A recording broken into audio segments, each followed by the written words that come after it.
Welcome back. You're watching Statistics for Business 1. I'm Shankar, your instructor for the course. In all probability, you've watched our earlier segments. I'm Liza. We are discussing the topic of probability this week, which forms the foundation for statistics. We downloaded a census dataset from the UC Irvine repository, which lists the attributes of over 30,000 individuals, including their salary. Then we've drawn up a list of questions which make sense in the context of this data set. In this segment, we'll describe the framework of probability, define what the term means, and learn how to systematically arrive at the answers to some of those questions that we've drawn up.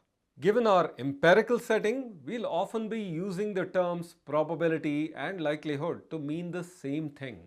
I have the spreadsheet open here, which is our training data set. Our first question is, if we select a row at random from our data set, what's the likelihood that the person concerned makes over $50,000? Let me dwell on the idea of selecting something at random. It just means that every row in the data set has an equal chance of being picked. This idea is deceptively simple. It's hard for a human being to perform a random selection. Nah, that's easy. Just scroll up and down on the dataset and click on something at random. Liza, the first row number here is 2 and the last one is 30,161. What do you think?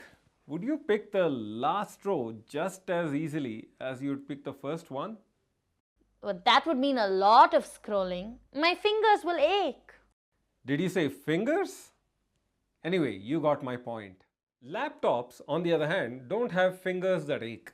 There's a spreadsheet function called rand_between, which helps us select a row from a dataset in a fair manner. I'll just type in rand_between 2, 30,161 and I get 11,767. Now looking up this row number tells me that the person is making, if I scroll to the right, under $50,000. I can see a method to this selection. Better still, Liza, no one can accuse me of a bias in my selection. I'll just say the spreadsheet did it. Now suppose we had to pick 100 rows at random. Then it would be impossible to maintain fairness with a human-driven selection process. I'll just use rand_between 100 times. Glad you've caught up, Liza. You may want to generate a few more random numbers to avoid repeats. This is essentially the process of random sampling. And random sampling is at the heart of inferential statistics, which forms the second part of our course series. Let's just say that without understanding probability concepts, we cannot safely extend any results from our data sets to the population at large.